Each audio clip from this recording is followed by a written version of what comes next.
अस्सलामु अलैकुम रहमतुल्लाह।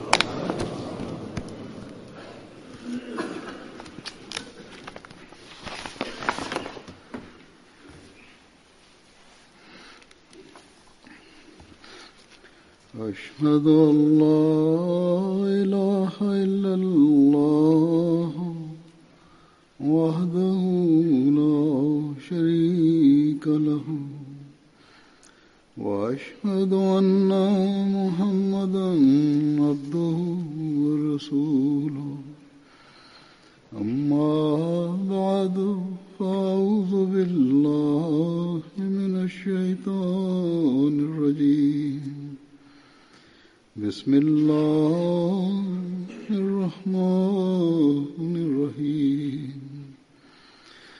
الحمد لله رب العالمين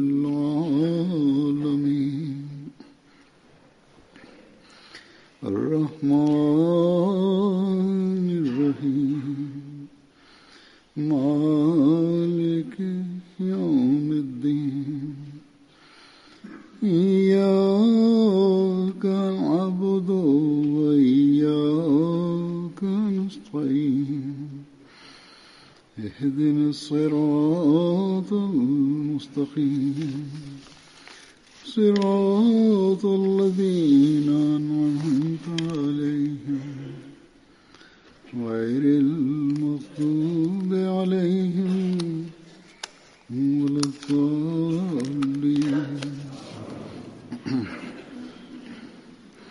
وعد الله الذين آمنوا منكم وعملوا الصالحات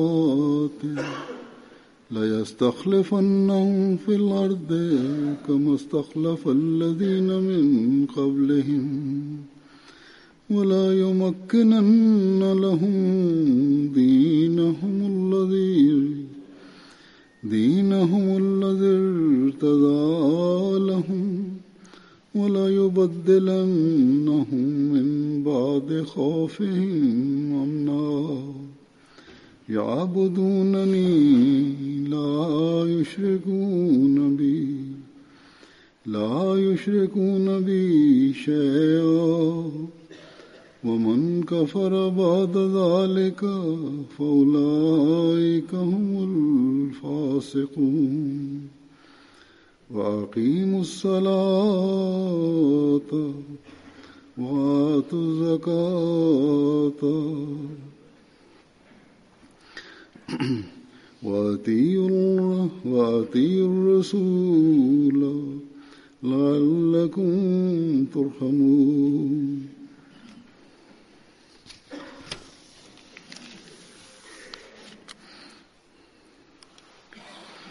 Bu oyatlarning tarjimasi quyidagicha: Alloh oralaringizdan iymon keltirgan va yaxshi amallar qilgan zotlarga ulardan ilgari o'tganlarni xalifa qilgani singari albatta ularni ham yerda xalifa qiladi deb qat'iy va'da bergandir va u zot ular uchun o'zi xush ko'rgan dinini albatta mustahkamlaydi va ularning qo'rquv holatidan so'ng ularni albatta tinchlik holatiga aylantirib qo'yadi.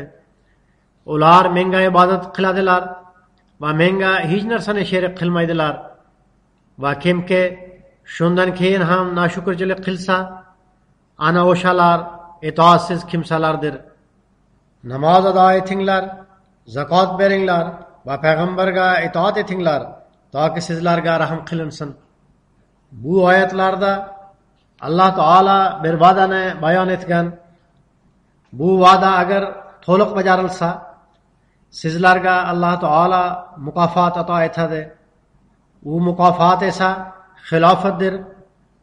U orqali sizlarga mustahkamlik ato etiladi. Xavfli holatlardan so'ng tinchlik ahvoli nasib etiladi. Demak, bu bir va'da bo'lib, albatta uni Alloh taolo ato etadi deb bashorat berilmagan. Alloh taolo albatta beradi, ammo bu va'da shartlarni bajargan kishilarga beriladi. Bu shartlar qanaqa? Alloh taolo shunday deydi: ular menga ibodat qilishadi, shirkdan butunlay saqlanishadi. Agar ular ibodat qilmasalar, ibodat haqqini ado etmasalar va shirkdan Alloh taolo xohlaganidek saqlanmasalar, ular bu va'dadan foyda ko'rmaydilar. Demak, amal qilmaydigan va bu shartlarni amalga oshirmaydigan kishilar xilofat mavjudligida ham undan foyda ko'ra olmaydilar. Qur'oni Karimdan ham bu narsa oydinlashadiki, oxirgi zamonda nubuvvat yo'lida xilofat qoyim bo'ladi. Payg'ambarlik yo'lidagi xilofatning qoyim bo'lishi hadislardan ham ma'lum bo'ladi. Bu xilofat doimiy bo'ladi. Hazrat Masih Maud alayhissalom ham mendan so'ng xalifalik bo'ladi va u doimiy bo'ladi deb nihoyatda ochiq oydin aytib berganlar.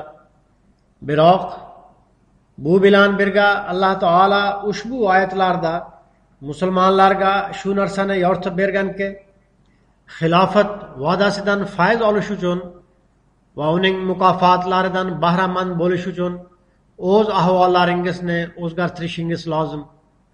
Faqat musulmon deb atalish va iymonni zohiran izhor etish xilofatga iymon keltirishga yetarli bo'lmaydi. Demak, Alloh taolo musulmonlarga quyidagicha nasihat qiladi: ibodat haqqini ado etish hamda shirkdan saqlanish uchun namozlarni qoyim qilinglar, zakot beringlar va payg'ambarga itoat etinglar. Shundagina sizlar Alloh taolo marhamatini tortib olasizlar. Payg'ambarga itoat etishda payg'ambar sallallohu alayhi va alihi vasallam bizga nasihat qilgan narsalarni yodda tutish lozim. U zot sallallohu alayhi va alihi vasallam shunday deydilar: kimki men tayinlagan amirga itoat etsa, u menga itoat etdi. Kimki men tayinlagan amirga itoatsizlik qilsa, u menga itoatsizlik qildi. Demak, xilofat tizimida payg'ambar sallallohu alayhi va alihi vasallam tayinlagan eng oliy amir xalifadir. Shundan bu narsa ham oydinlashadiki, payg'ambar sallallohu alayhi va alihi vasallamga itoat etishdek xilofatga itoat etish ham lozimdir. Biroq bu yerda dunyoviy xo'jayinlar yordamida kuch ishlatib tortib olingan xilofat nazarda tutilmagan. Bu yerdagi xilofatdan murod payg'ambarlik yo'lidagi xilofatdir. Bu xilofat to'g'risida payg'ambar sallallohu alayhi va alihi vasallam ochiq oydin u Masih Maud kelishidan so'ng qoyim bo'ladi deb marhamat qilganlar. Xilofatning bu tizimi u zotdan boshlanishi kerak edi. Zero Masih Maud xatamul xulafa bo'ladi. Uning xilofati jang hamda zulm sitim qilmaydi. Aksincha shu narsalarga e'tibor tortadiki, namozlarni ado etinglar, dinni yoyish va bandalarning haq-huquqlarini ado etish uchun zakot beringlar va moliyaviy qurbonlik qilinglar. Demak, bu tizim hozir faqat Ahmadiyya jamoatida mavjud. Shuningdek, payg'ambarga itoat etishning bir maqsadi birdamlik paydo bo'lishidir. Bu ham xilofat tizimisiz yuz bera olmaydi. Boshqa musulmonlar shubhasiz namoz o'qishadi, ammo birdamlik bo'lmagani sabab qalblarida bo'linish mavjud. Bir mazhabda bo'lishidan qat'iy nazar arzimagan narsalar sabab bo'linishni yuzaga chiqarganlar. Ulamolar minbarlarda turib o'zlarining maqsadlari uchun bir-biri bilan urushishadi. Pokistonda endi siyosiy maqsadlar ham ko'zlanmoqda. Ular orqasidan ergashganlarning ahvoli xuddi shundaydir. Biroz muddat oldin mullalar Pokistonda hukumatga qarshi namoyishlar qilayotgan edi. Shundan so'ng ulamolarning ikki guruhi o'zaro urusha boshlashdi. Birinchi guruh labbay ya Rasululloh nomi bilan o'zlarining shaxsiy manfaatlarini qo'lga kiritish va rahbar bo'lish uchun harakat qilib, ikkinchisi xatmi nubuvat nomi bilan o'z do'konini ochishga harakat qilayotgan edi. Dunyo esa televizorda bu tomoshani ko'rmoqda edi. Pokiston televideniyasi bu tomoshani namoyish etdi. Shunga qaramay ular orqasidan ergashganlar biz kimlar ortidan ergashmoqdamiz deb aqlni ishlatmaydilar. Nima bu kishilar dinga, ommaga, barcha musulmonlarga barqarorlik sababchisi bo'la oladilarmi? Xo'sh, bu kishilar to'g'ri rahnumolik qila oladilarmi? Aslo hech ham bunday bo'lishi mumkin emas. Zero ularning o'zlari yo'ldan ozib ketganlar. Payg'ambar sallallohu alayhi va alihi va sallam hadislariga ko'ra bular buzilib ketganlar va bu davrda ulamolar xilqatning eng yomonrog'idir. Zakotlar berishadi, uni ishlatishni ham bilmaydilar. Hukumat biz kambag'allarga sarflaymiz deb iddao qiladi-yu, biroq millionlab mablag' noqonuniy o'zlashtirib olinadi. Kun sayin gazetalarda bu haqda xabarlar chop etiladi. Islomni yoyish uchun hech bir ishni qilmayaptilar. Agar bu ishni qurbonlik qilib bugun biror jamoat qilayotgan bo'lsa, u Ahmadiyya jamoatidir. Bu tizim ham xilofat tizimi o'rnatilgandagina ishlay oladi. Ba'zi ulamolar va ziyoli kishilar xilofat tizimi bo'lishi kerak degan o'y fikrlarini bildirishadi. Biroq ular uchun Alloh taolo xilofat tizimini o'rnatib qo'ygan. Buni tan olinglar deyilsa, hech qabul qilmaydilar. Aksincha, qarshiliklari avjiga chiqqan. Bu qarshilikning yangi voqeasi 2 kun oldin Siyalkot shahridagi masjidimizda yuz berdi. Masjid yonida bir uy ham bor edi. Politsiya hamda ma'muriyat ikkalasi bir bo'lib yoki boshqacha aytganda ularning boshchiligida mullalar o'zlarining yuzlab hamtovoqlari bilan hujum qildilar. Ular islomni himoya qilish uchun kechasi hujum uyushtirib, buyuk ishni amalga oshirdilar. Bu uy politsiya tomonidan hech qanday sababsiz yopib qo'yildi. U yerda hech kim yo'q edi. Shunda ham muntazam ravishda politsiya boshchiligida uyushib, yopilgan uyga ziyon yetkazishdi va ichkarisidan vayronaga aylantirishdi. Bu uy va masjid Pokiston tuzilishidan oldin, balki 100 yildan ham ziyodroq vaqt ilgari qurilgan edi.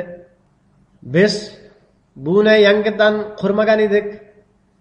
Ahmadiylar minora va gumbazlarni qurib olganlar degan ularda hech qanday bahona ham yo'q edi. Demak, muxolifatning ahvoli ana shunday.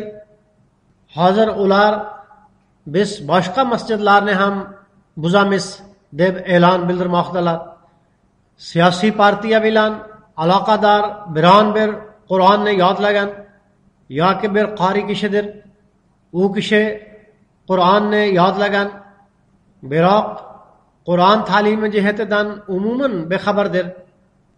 Bu kishilar Alloh taolo tomonidan yuborilgan Xotamul Xulafa va bu zamondagi hakam va adilga dushmanlik qilib, Qur'oni Karim bilimidan uning zohiriy so'zlarini yodlagan bo'lsalar ham, Qur'oni Karim ta'limotini tushunish uchun ularning miyalari muhrlangan. Bu ham Alloh taolo tomonidan bir jazo sifatidadir. Ular Qur'on ta'limotini tushuna olmaydilar.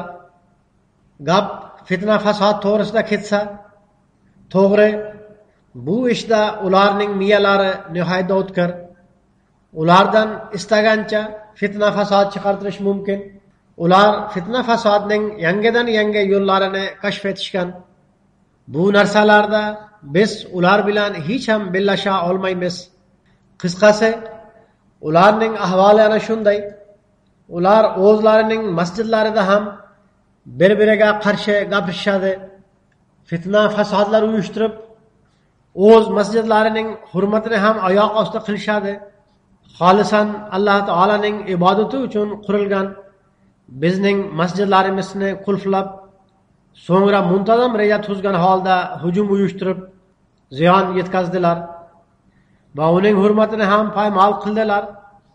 Bu ularning shaxsiy manfaatlarini dindan ustun tutish natijasidir.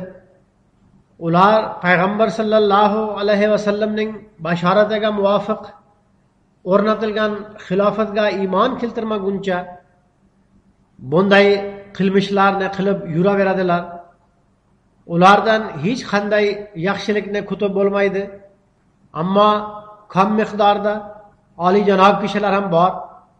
Senatda bir ayol kishi nihoyatda shijoat bilan o'z xavotirlarini izhor etib, bu ishni qoraladi.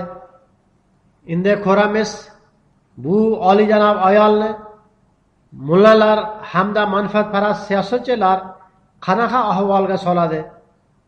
Biz shu paytgacha kuzatganmizki, bu yomon kishilar shunday oliyjanob kishilarning izidan tushib, ularni shu qadar qo'rqatadilarki, yo ular siyosatdan voz kechishadi, yo ular kechirim so'rashiga to'g'ri keladi.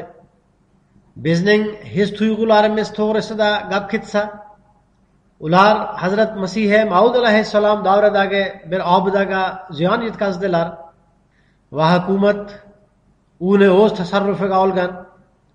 Bizning javobimiz doimgidek shudir va shunday bo'lishi ham kerak. Innama ashku basi va huzni ilalloh. Ya'ni men o'z g'am alamim va faryodimni Alloh taolaga havola qilaman. Shubhasiz bu obida bilan bizning ruhiy aloqamiz mavjud. Biroq Hazrat Masih Maud alayhissalom bilan yaxshi aloqani izhor etish faqat binolarni muhofaza qilishdan yuzaga chiqmaydi, balki u zot alayhissalomning ta'limotlariga amal qilish va u zotdan so'ng xilofat tizimi bilan aloqa o'rnatish bilan bog'liqdir. O'z ibodat me'yorlarini yaxshilash bilan bog'liqdir. Alloh taolaning ahkomlariga amal qilish o'z itoat me'yorlarini yuksaltirish bilan bog'liqdir. Buning uchun biz harakat qilishimiz kerak.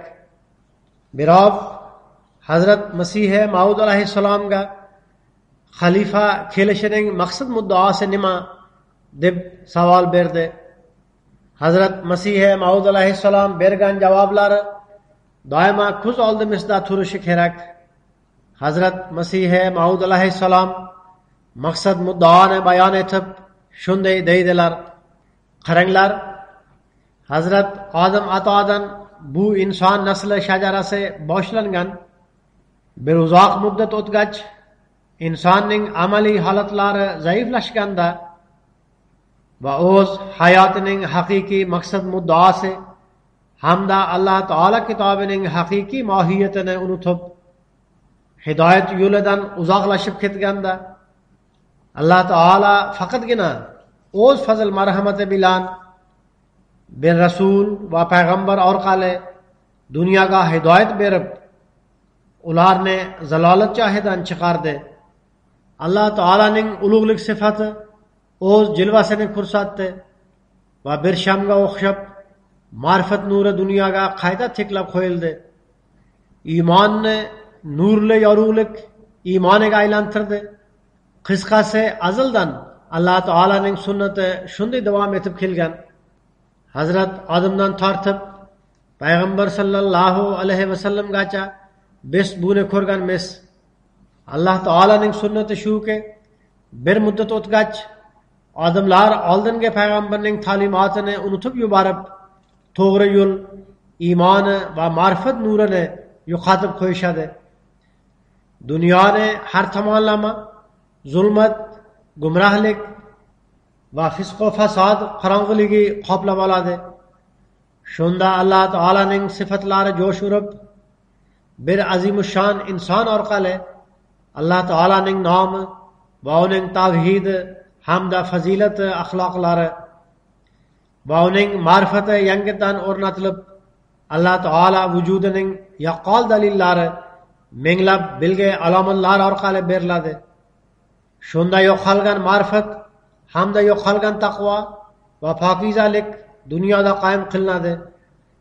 Demak, musulmonlarda ham, g'ayri musulmonlarda ham iymon va taqvo yo'qolib ketgan.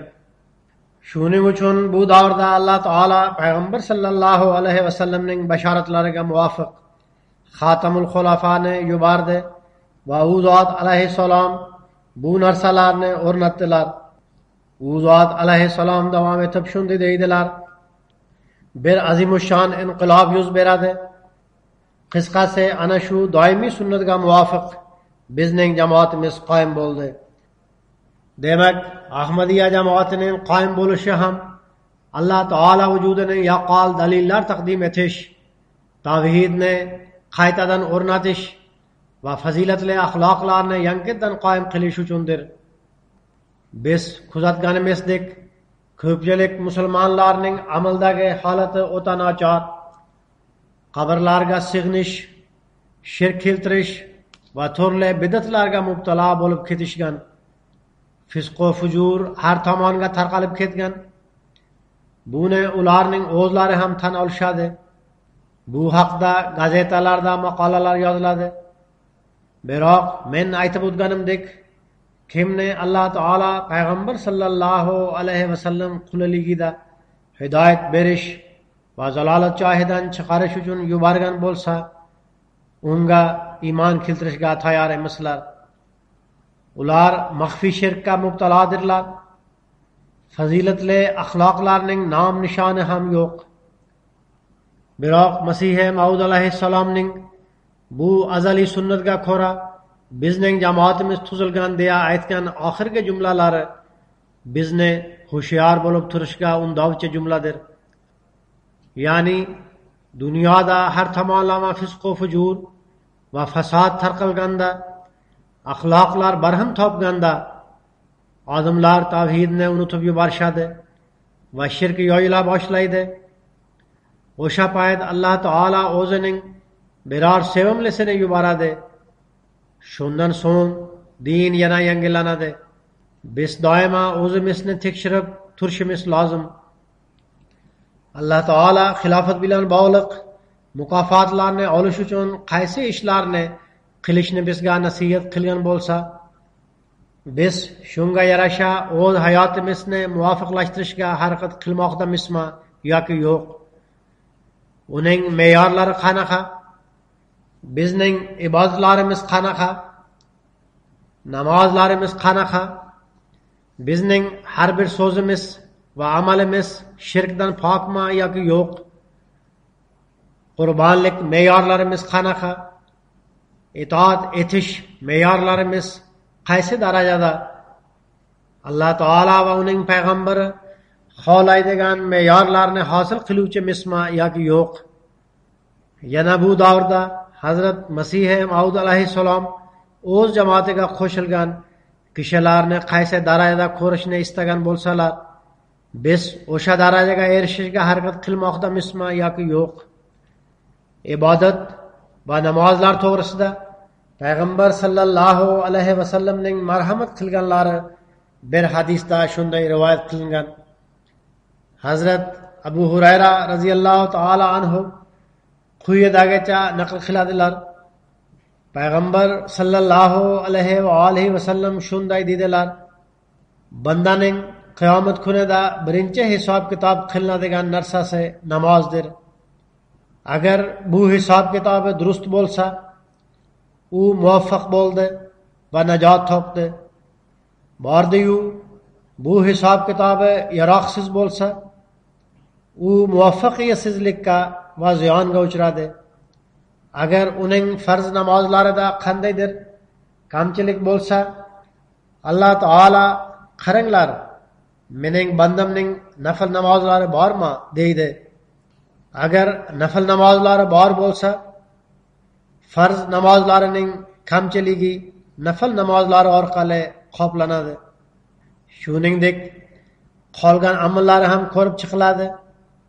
Demak, namozlarning ahamiyati ana shunday.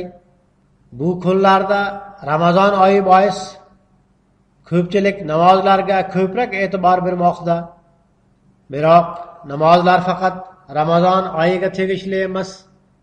Alloh taolo faqat Ramazon oyidagi namozlar to'g'risida so'ramaydi, balki to'liq hayotdagi namozlar hisob-kitob qilinadi. Qisqasi, bu nihoyatda tashvishlanarli narsadir. Alloh taolo o'z bandalariga cheksiz rahm qilguvchi zotdir. Insonga xos zaiflik bois agar farzda qandaydir kamchilik bo'lsa, ularning haqqini ado etolmagan bo'lsa, u zot hayotida ado etgan nafl namozlari orqali kamchiliklarini qoplaydi. Yana bir boshqa quyidagicha rivoyat bor. Hazrat Jabir radhiyallohu ta'ala anhu shunday deydilar: Men payg'ambar sallallohu alayhi vasallamning namozni tark etish insonni shirk hamda kofirlikka yaqinlashtirib qo'yadi deb marhamat qilayotganlarini eshitganman. Demak, bu nihoyatda xavfli narsadir. Shirk Alloh taolaga umuman yoqmaydigan ishdir. Shirk Alloh taolaga umuman yoqmaydigan ishdir. Shirk keltirishni Alloh taolo hech qachon kechirmaydi. Biz shunday xatti harakatni qila turib, Alloh taolaning xilofat shaklidagi mukofotdan bahramand bo'la olamizmi? Aslo hech ham. Namoz qanaqa bo'lishi lozim? Uning haqiqati va ruhiyatining darajalari qanaqa? Bu narsani bayon etib, Hazrat Masih Maud alayhissalom shunday deydilar: Ba'zi kishilar masjidlarga ham borishadi, namozlar ham o'qishadi, islomning qolgan rukunlarini ham ado etishadi. Biroq Alloh taolo yordami va qo'llovi ularga nasib bo'lmaydi. Va bu narsa ularning axloqlari hamda xatti harakatlarida ko'zga tashlanadigan o'zgarish ko'rinmaydi. Namoz o'qiydigan kishilarning axloqlari hamda xatti harakatlarida yaqqol o'zgarish ko'rinishi kerak. Shundan ma'lum bo'ladiki, ularning ibodatlari ham rasm-rusum sifatidagi ibodatlardir. Ularda haqiqati yo'q. Zero Alloh taolaning ahkomlarini bajo keltirish bir urug' kabidir. Uning ta'siri ruh va vujudga o'tadi. Bir urug'dan nihol o'sib chiqqanda uning unib o'sishi ko'zga tashlanadi. Xuddi shunday namozning ta'siri ruhimizda ham, jismimizda ham, zohiriy axloqlarimizda ham aks etishi kerak. Bir kishi dalani sug'orib, nihoyatda mehnat bilan unga urug' qadasa va 1-2 oygacha o'sha urug' nesh chiqarmasa, urug'ning nabobligini tan olishga to'g'ri keladi. Xuddi shu ahvol ibodatlarda ham uchraydi. Agar bir kishi Alloh taolani sheriksiz, yakkayu yagona deb tushunsa, namozlarni o'qisa, ro'zalarni tutsa, tashqi jihatdan barcha ilohiy ahkomlarni bajo keltirsa, biroq Alloh taolo tomonidan o'zgacha yordam unga nasib etmasa, unda bu narsani tan olishga to'g'ri keladiki, u ekayotgan urug'ning o'zi nabobdir. Demak, ana shu haqiqatni biz doimo ko'z oldimizga qo'yishimiz kerak. O'z ibodatlarimiz, axloqlarimiz va xatti harakatlarimizni yuksaltirish bilan Alloh taolaning yaqinligiga erishaylik. Agar bu narsalar yaxshilanib ketayotgan bo'lsa, ma'nosi shuki, namozlar bizga foyda yetkazmoqda. Biz Alloh taolaga yaqinlashmoqdamiz. Agar bizning zohiriy holatlarimiz o'zgarmayotgan bo'lsa, unda Alloh taolaning yaqinligiga ham erisha olmayotgan bo'lamiz va namozlarimiz ham hech foyda keltirmayotgan bo'ladi. Hazrat Masihi Maud alayhissalom bu haqda yana shunday deydilar: namoz o'zi nima? Namoz tasbih va tahmid, Alloh taolaga maqtov va uning pokizaligini bayon etish, istig'for hamda durud bilan, xushu va xuzu bilan qilinadigan duodir. Demak, sizlar namozni o'qiganingizda bexabar kishilarga o'xshab o'z duolaringizda faqat arabcha so'zlar bilan cheklanmanglar. Ya'ni arab tili sizlarning ona tilingiz emas. Arab tilini bilmaydigan kishilar faqat u bilan cheklanmasin.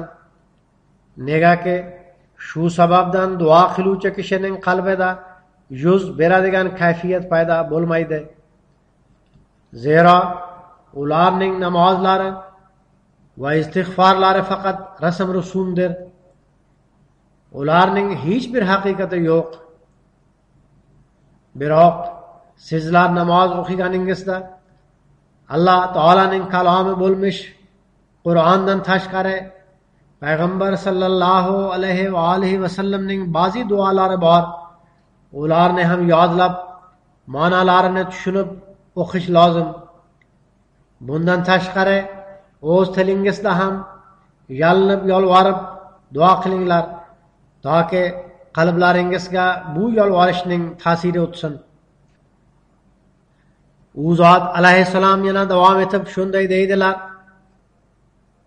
namoz shunday narsaki, u orqali osmon insonga yaqinlashadi, ya'ni Alloh taolo yaqinlashadi.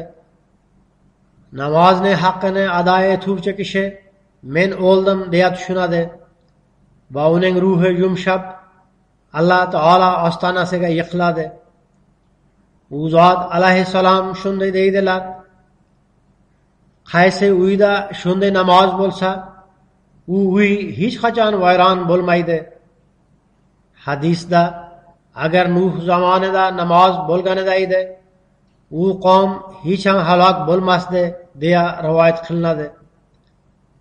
Yana deydilar: haj ham inson uchun shartli ravishda farz.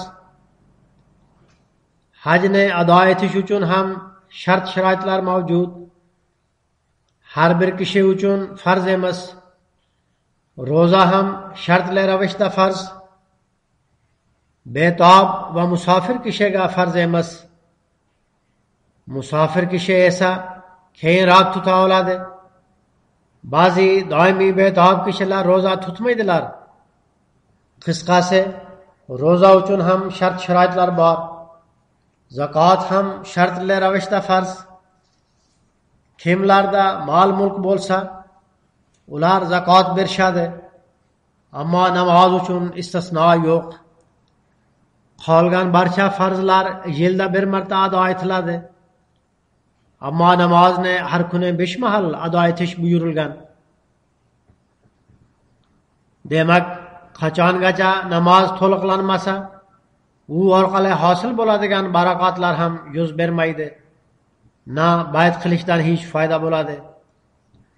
U zot alayhissalom deydilarki, namoz to'liq sharoitlari bilan ado etilmasa, undan hosil bo'ladigan barakalar hosil bo'lmaydi va menga bayt qilishdan hech foyda ham yo'q. Demak, ana shu darajalarga yetishimiz kerak. So'ngra Alloh taolo shunday deydi: shirkdan saqlaninglar. Bu haqda bir rivoyat uchraydiki, payg'ambar sallallohu alayhi va alihi va sallam o'z ummatlarida shirk bo'lishi borasida shubhalanardilar. Chunonchi bir hadisda rivoyat qilinishicha, Ubada ibn Nasi Shaddod ibn Avs to'g'risida shunday deydi: u yig'layotgan edi. Undan nimaga yig'layapsiz deb so'ralganda u dedi: men payg'ambar sallallohu alayhi va sallamdan eshitgan bir narsa esimga tushib yig'lagim keldi. Men payg'ambar sallallohu alayhi vasallamdan quyidagi eshitgan edim. U zot sallallohu alayhi va alihi vasallam shunday dedilar: Men o'z ummatim borasida shirk hamda maxfiy xohish istaklaridan qo'rqaman. Ravi deydi: Men ya Rasululloh, ummatingiz sizdan so'ng shirkka mubtalo bo'lib ketadimi deb so'rasam, Rasululloh sallallohu alayhi va alihi vasallam dedilar: Ha, biroq mening ummatim quyosh, oy, butlar va toshlarga sig'inmaydi. Ammo o'z amallarida riyokorlik qilishadi. Aldash, xo'ja kursinlik, o'z amallarida manmanlik va maxfiy xohish istaklariga berilib ketishadi. Ulardan biri ro'za tutgan holda ertangi kunni kutib olsa, shundan so'ng biron bir xohish istagi yuzaga chiqqanda u ro'zani tark etib, ana shu xohish istagiga berilib ketadi. Ro'zasini inobatga olmaydi. Ro'zani zohiran tutgan bo'ladi. Men o'tgan xutbada ham bir yigitning voqeasini aytib bergan edim. Uning aytishicha, u ota-onasi uchun ro'za tutib oladi. Biroq tushlikda bozordan biror narsani olib yeb oladi. Kechki payt uydagilari bilan birga o'tirib xuddi kun bo'yi ro'za tutgandek iftorlik qiladi.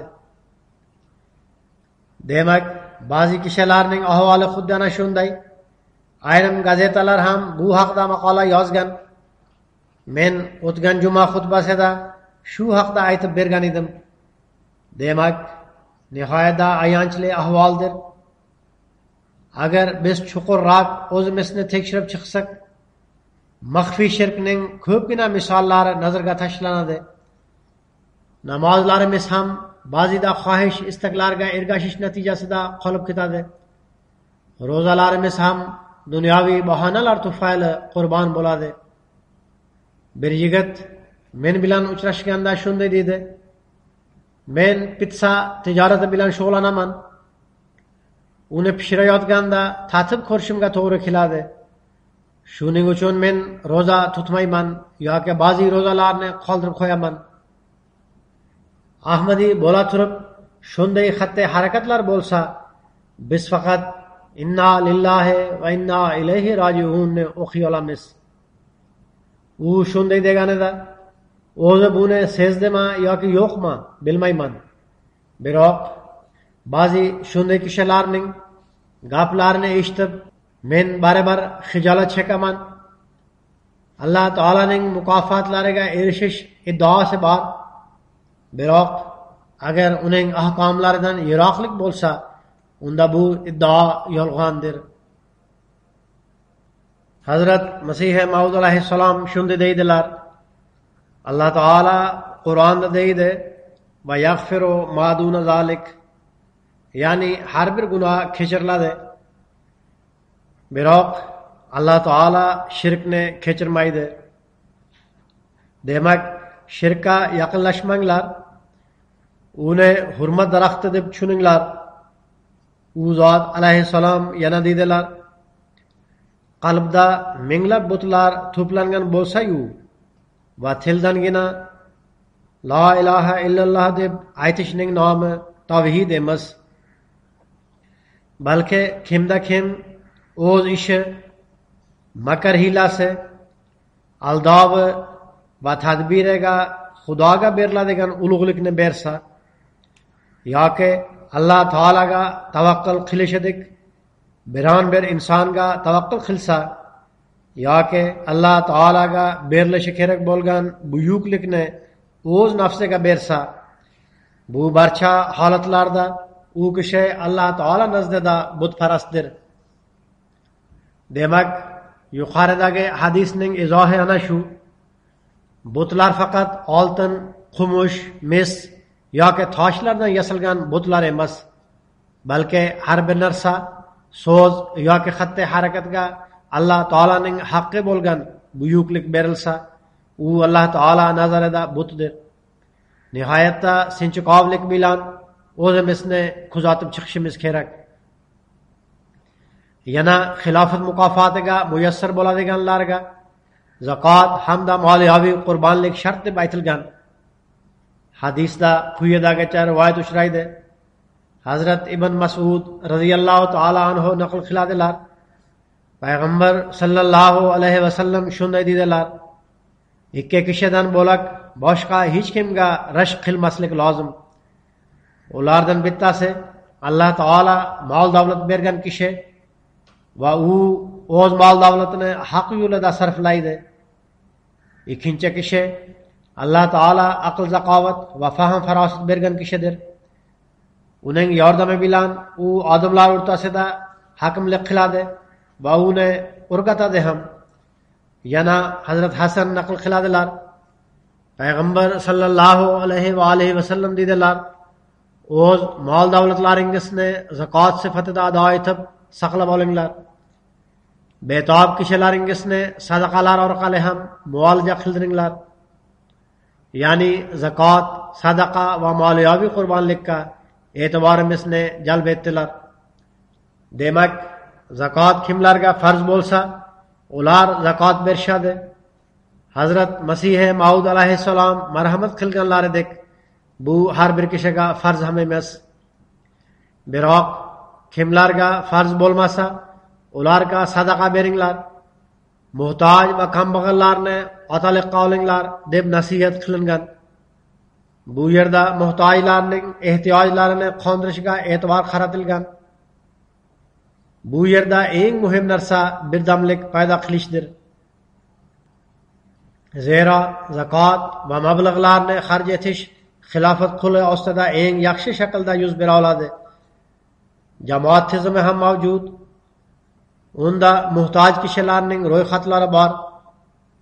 Jamoat mas'ullari ularni ko'rib chiqib, ehtiyojlarini qondirsinlar. Umuman bunday kishilarning ro'yxatlari kelib qoladi. Yana zamon xalifasiga ham turli joylardan ma'lumotlar tushib turadi. Ba'zi kishilar o'zlari ham ariza bilan murojaat qilishadi. Bu ro'yxatlarga ko'ra ularga sarf qilinadi. Ana shu sababdan Afrika va boshqa mamlakatlarda ham jamoat o'z imkoniyatlarini inobatga olib, u yerdagi odamlarga yordam berishga harakat qiladi. Ularga davolash sharoitlari ham yaratib beriladi. Ta'lim olishga sharoitlar yaratib beriladi va bundan tashqari oziq-ovqatlar bilan ham ta'minlaydi. Men ko'pchilik ahmadiylarni ko'rganman. Nihoyatda dard bilan o'z kambag'al birodarlariga yordam berish uchun moliyaviy qurbonliklar qilishadi. So'ngra bu orqali birdamlik ham paydo bo'ladi. Hazrat Masih Maud alayhissalom namozlarning haqqini ado etish va zakot berishining o'zaro aloqasini Alloh taolo ta'limi bilan bog'lab shunday deydilar: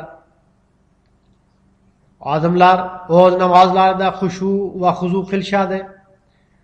Buning shartli natijasi shunday chiqadi: ular zotan behuda narsalardan voz kechishadi. Bu nopok dunyodan najot topishadi. Bu dunyoga bo'lgan muhabbati sovib, ularda Alloh taolaga nisbatan muhabbat paydo bo'ladi. Buning natijasi quyidagicha chiqadi: hum lizzakati failun, ya'ni ular Alloh taolo yo'lida ehson qilishadi. Behuda narsalardan saqlanganda va behuda narsalarga pul sarflanmaganda ibodatlarga e'tibor tortiladi. Yana ular boy badavlat bo'lsalar, Alloh taolo yo'lida ehson qilishga e'tibor qaratishadi. Bu anil lag'vi mo'rizunning natijasidir. Ya'ni ular behuda narsalardan saqlanish natijasida moliyaviy qurbonlikka e'tibor qaratishadi. Dunyoga nisbatan bo'lgan muhabbat sovib qolganda natijasi Alloh taolo yo'lida ehson qilish bilan yakunlanadi. Agar ularda Qarun xazinalari bo'lsa ham, Ular Allah Taala yolida ihson qilishdan hech taraddudlanmaydilar. Minglab kishilar mavjud, ular zakot bermaydilar.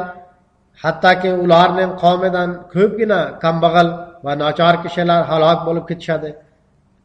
Ammo ular bunga parvo qilmaydilar. Holbuki Alloh taolo tomonidan har bir narsa uchun zakot berishga buyurilgan. Hattoki taqinchoqlar uchun ham to'lash lozim, ammo qimmatbaho toshlar va hokazolarga emas. Boy badavli kishilarga buyurilganki, ular shar'iy ahkomlarga ko'ra faqat naqd puliga emas, balki o'z xazinalarini hisoblab zakot bersinlar. Agar naqd pul ham bir muddatgacha saqlanib tursa, unga ham zakot bersinlar. Biroq ular berishmaydi. Shuning uchun Alloh taolo anil lag'vi mu'rizun deb marhamat qilgan. Ularda bu ahvol zakot bergandagina paydo bo'ladi. Zakot berganlarida behuda narsalardan ham saqlanishga harakat qilishadi. Namozlarda xushu va xuzu nasib bo'ladi. Agar namozlari haqiqiy bo'lsa, behuda narsalardan saqlanishadi. Behuda narsalardan saqlanganda moliyaviy qurbonliklarga e'tibor qaratiladi. U zot alayhissalom deydilar: behuda narsalardan saqlanadigan kishilar moliyaviy qurbonlik qilishadi. Har bir narsa o'zaro bir-biri bilan bog'liq. Boshqacha aytganda, zakotni to'lash behuda narsalardan saqlanish natijasidir. Demak, namoz behuda narsalardan saqlanishga e'tiborni tortadi. Behuda narsalardan saqlanish Alloh taolo ahkomlarini bajo keltirishga olib boradi. So'ngra o'z mol davlatini keraksiz narsalarga xarj qilish o'rniga Alloh taolo yo'lida ihson qilishga e'tibor jalb etiladi.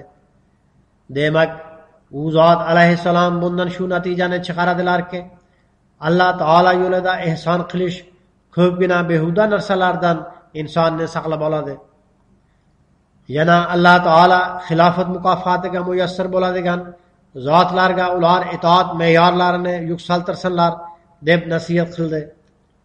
Bir hadisda quyidagicha rivoyat qilinadi.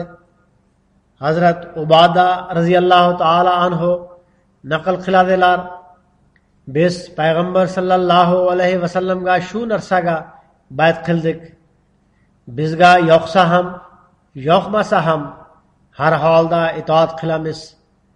Biz qayerda bo'lishimizdan qat'iy nazar birov bilan tortishmaymiz. Haqqa moyil bo'lib turamiz va haq gapni gapiramiz. Alloh taolo yo'lida hech bir malomat qiluvchining malomatidan qo'rqmaymiz. Bu mazmun faqat u zot uchun bo'lmay, xilofat va tizim to'g'risida ham xuddi shunday marhamat qilingan. Chunonchi Hazrat Abu Hurayra radhiyallohu taala anhudan rivoyat qilinadi. Payg'ambar sallallohu alayhi vasallam dedilar: yo'qchilik va farovonchilik, quvonch va g'am tashvish yoki haq huquqlaringiz toptilsa yoki imtiyozli muomala qilinsa, qisqasi har bir holatda davr hokimining hukmini eshitish va itoat etish sizga farzdir. Hazrat Masih Maud alayhissalom itoat to'g'risida bayon etib shunday deydilar: Alloh taolo uning payg'ambari va podsholarga itoat etinglar. Itoat shunday narsaki, agar u chin qalbdan qilinsa, qalbda bir nur va ruhda bir lazzat va yorug'lik paydo bo'ladi. Qanchalik itoat kerak bo'lsa, o'shanchalik mujohidalarning keragi yo'q. Ammo shart shuki, chin itoat bo'lsin. Biroq bu ish mushkuldir. Itoatda nafs hayo havaslarini so'yishga to'g'ri keladi. Busiz itoat bo'la olmaydi. Nafs hayo havaslari shunday narsaki, u katta muvahhidlarning qalblarida ham but bo'la oladi. Qalb xohish istaklari butga aylanganda itoat bo'la olmaydi. Sahoba-i-kirom rizvanullohi alayhim ajmainga Alloh taolaning naqadar fazl marhamati bor ediki, ular naqadar payg'ambar sallallohu alayhi vasallamga itoatda fano bo'lgan qavm edilar. Haqiqat shuki, biron bir qavm o'zida milliylik va birdamlik ruhi paydo bo'lmagunga qadar hamda itoat tamoyillarini ixtiyor qilmagunga qadar qavm deb atala olmaydi. Agar tushunmovchiliklar hamda bo'linish yuz berib tursa, unda tushunib olinglarki, bu narsa inqiroz va tanazzul alomatlaridir. Tushunmovchiliklar hamda bo'linish bor paytda qavm tanazzulga yuz tutib rivojlanmaydi. Musulmonlarning zaiflashishi va inqirozining boshqa sabablaridan tashqari o'zaro ixtiloflar va ichki nizolar ham bor. Agar ular qarama-qarshiliklarni tark etib, Alloh taolo buyurgan bir kishiga itoat qilganlarida ular istagan ish amalga oshar edi. Alloh taolo quli jamoat ustida bo'ladi. Bunda ana shu sir bor. Alloh taolo tavhidni yoqtiradi. Itoat qilmaguncha birdamlik paydo bo'la olmaydi. Payg'ambar sallallohu alayhi va alihi vasallam davrida sahobalar o'ta zirik kishi edilar. Alloh taolo ularda bu narsani qo'ygan edi. Ular siyosat ishlaridan ham yaxshi xabardor edilar. Zero Hazrat Abu Bakr Siddiq radhiyallohu ta'ala anhu, Hazrat Umar radhiyallohu ta'ala anhu va boshqa sahobalar xalifa bo'lganlarida ular mamlakatni boshqardilar. Ular qanchalik go'zal uslubda davlat ishlarini yurgizgan bo'lsalar, undan ularning uddalash qobiliyati ma'lum bo'ladi. Ammo payg'ambar sallallohu alayhi vasallam huzurida ularning ahvoli shunday bo'lar ediki, qachondir payg'ambar sallallohu alayhi va alihi vasallam biror narsani aytib qo'ydilarmi, shunda sahobalar o'z aql zakovati va fahm farosatini arzimas deb tushunar edilar. Nimani payg'ambar sallallohu alayhi vasallam marhamat qilgan bo'lsalar, o'shani amalga loyiq deb topdilar. Ular payg'ambar sallallohu alayhi vasallamga itoatgo'ylikda shu qadar fano bo'lgan edilarki, payg'ambar sallallohu alayhi vasallam tahorat olganlarida u zot sallallohu alayhi va alihi vasallamdan qolgan suvdan baraka izlar edilar. Payg'ambar sallallohu alayhi vasallamning muborak so'lagini tabarruk deb bilar edilar. Agar ularda itoat va bo'ysunishning ushbu xususiyati bo'lmaganda va har bir kishi o'z o'y fikrini afzalroq tushunganda bo'linish yuz berib, ular shu qadar yuksak darajalarga erishmas edilar. U zot alayhissalom davom etib shunday deydilar: mening nazdimda sunniy va shiyalar o'rtasida talash tartishuvga barham berish uchun faqat shu dalil yetarlidirki, sahoba kiromda o'zaro bo'linish va adovat yo'q edi. Zero ularning rivojlanish va muvaffaqiyatlari o'zaro birdamligi va adovatning yo'qligidan dalolat bermoqda. Nodon muxoliflar islom qilich kuchi bilan tarqatilgan deb aytishadi. Biroq men aytamanki, bu to'g'ri emas. Dar haqiqat qalb araqchalari itoat suvi bilan to'lib toshib oqqan edi. Bu o'sha itoat va birdamlikning natijasi ediki, ular qalblarni zabt etib oldi. Mening dinim shuki, ular qilich ko'tarishlariga to'g'ri kelgan vaziyat o'zlarini mudofaa qilish uchun edi. Aks holda ular qilich ko'tarmaganlarida ham albatta til bilan dunyoni zabt etib olardilar. Suxin qazdil burun oyat nashinat lajarim bar dil, ya'ni qalbdan chiqqan nasihat albatta boshqalarning qalblariga ta'sir o'tkazadi. Ular bir sadoqat hamda haqni qabul qilgan edilar. Yana ular chin yurakdan qabul qilgan edilar.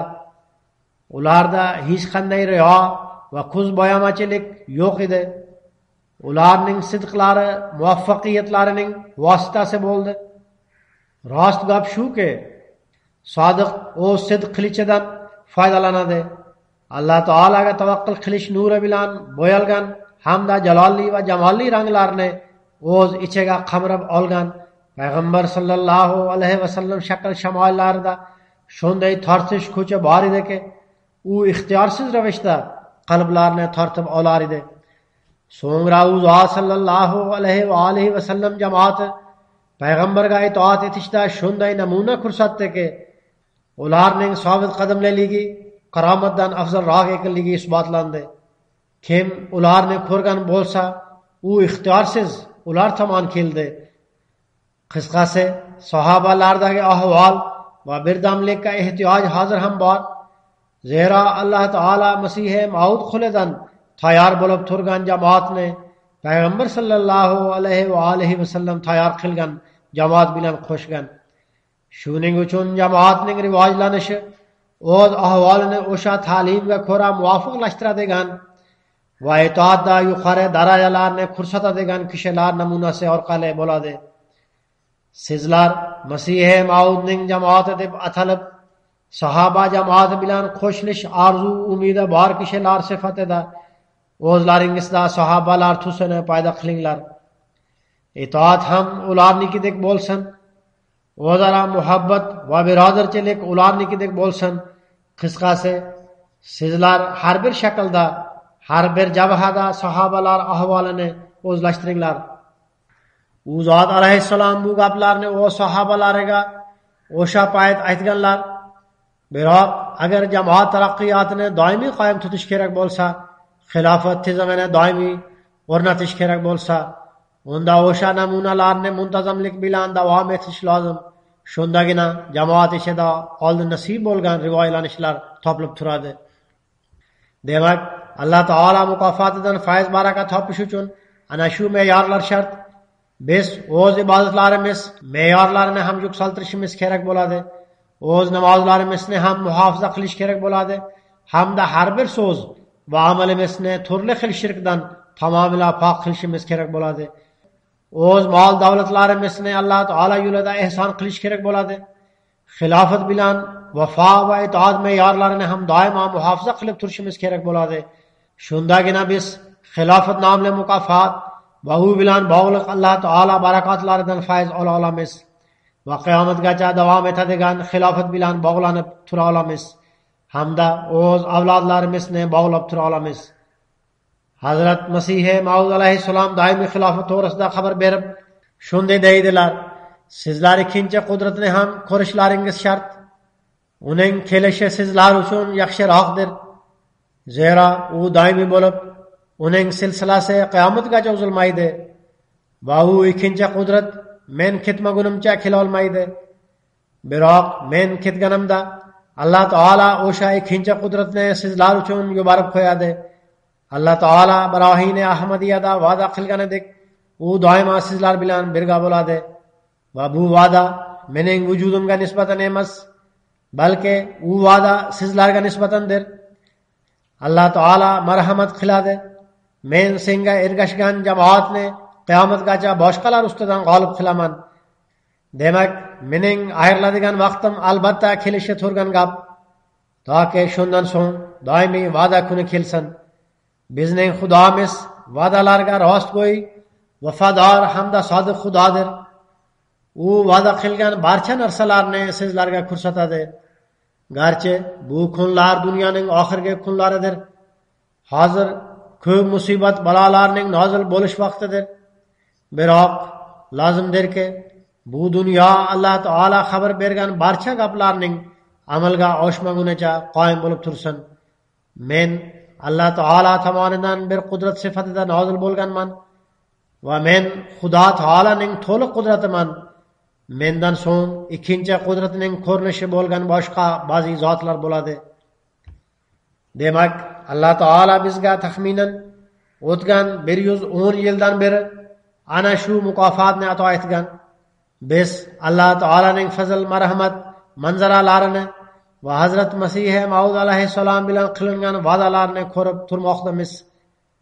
Alloh taolo Hazrat Masihi Maud alayhissalomga bayat qilgan har bir kishiga kuch-quvvat bersinki, u Alloh taolo ko'rsatmalarini ko'z oldida tutib, xilofat barakalaridan bahramand bo'laversin.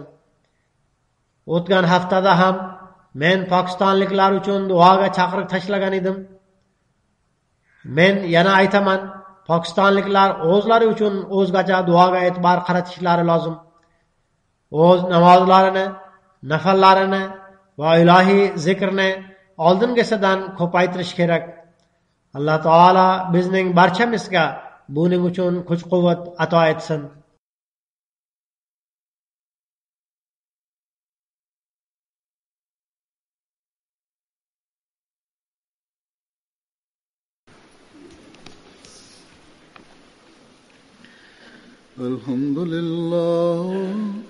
الحمد لله نحمده ونستعينه ونستغفره ونؤمن به ونتوكل عليه ونعوذ بالله من شرور أنفسنا ومن سيئات أعمالنا من يهده الله فلا مضل له ومن يضلل فلا هادي له ونشهد أن لا إله إلا الله